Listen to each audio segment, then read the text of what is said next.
Dead బాడీని తీసుకొస్తారు. అమెరికాలో ఎవరైనా చనిపోతే మన బంధువులు డెడ్ బాడీని తీసుకొస్తారు సార్. వారం రోజులైనా 10 రోజులైనా తీసుకొస్తారు. విమానం యాక్సిడెంట్లో చనిపోతే ఆ సీట్లో ఉన్నటువంటి ముద్దనైనా తీసుకొచ్చి ఖననం చేసుకుంటారు.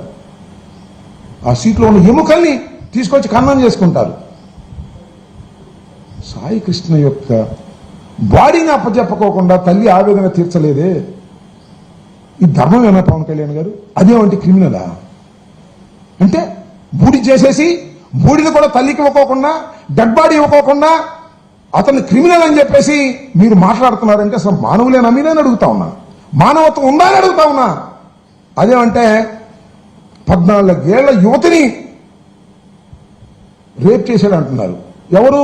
చనిపోయి బూడిదయ్యాడా, శవమయ్యాడా, కుళ్ళిపోయాడా, పాతి పెట్టారా తెలియనటువంటి ఒక 25 ఏళ్ల యువకుడి గురించి నువ్వు మాట్లాడుతున్నావు. అప్పుడు 14 ఏళ్ల యువతి వాళ్ళ 24 ఏళ్ళయి చెప్పింది, ఒట్టిదేనండి, మా బావండి, నన్ను రేపు చేయలేదండి అని చెబితే నీకేం సిగ్గుంటుందా? మన పదే అంటున్నాడు, పైగా మాలేసుకుని అంటున్నాడు పవన్ కళ్యాణ్ గారు. ఏమైంది? ధర్మమేనా ఇది?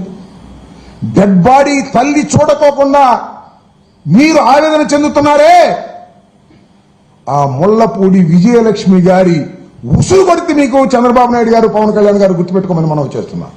ఇప్పటికైనా గుప్పిడ బూడి తిప్పించండి, ఆ తల్లి ఆవేదన తీర్చండి అని ఈ సందర్భంగా నేను చెప్పదలుచుకున్నాను. ఇంకా కూడా మీరు అదే డబాయింపు సెక్షన్, అమరావతిలో రాళ్ళేంచి డబాయిస్తారు, లేదు లాకప్ డెత్ అయిపోయిన తర్వాత దాన్ని డబాయిస్తారు, మా మీద కేసులు పెడతారు. ఇంక ఈ లాకప్ డెత్తులు ఎవరన్నా పొలిటీషియన్స్ కూడా ఇరికించి పెడతారో నాకు తెలియదు. వైసీపీ వాళ్ళు ఇంత దారుణంగా మీరు వ్యవహరిస్తున్నారు, ఇది సరైనటువంటి పద్ధతి కాదు. ఏది ఏమైనా ఇంకొక మాట చివరిలో చెప్పదలుచుకున్నాను. ద స్పెషల్ ఇన్వెస్టిగేషన్ టీమ్ కి నేను this representation has given just now. నేను మళ్ళా రిజిస్టర్ పోస్టులో కూడా పంపిస్తాను. దీని మీద వాళ్ళు ఆలోచన చేయవలసిందిగా నేను కోరుతున్నాను. మీ అందరికీ కూడా దీన్ని సర్క్యులేట్ చేస్తాను. మా మీద 2 ఎఫ్ఐఆర్లు దిగినాయి. తెలుసానే ఉంటారు మమ్మల్ని కొట్టడం, మా మీద ఎఫ్ఐఆర్లు తెంచడం, పోలీసులు మీ చేతిలో ఉన్నారని. ఈ ఎఫ్ఐఆర్లకు మేమేం భయపడం, మేము సిద్ధంగా ఉన్నాం. చాప చంక సర్దుకుని ఇక్కడికి పారిపోం.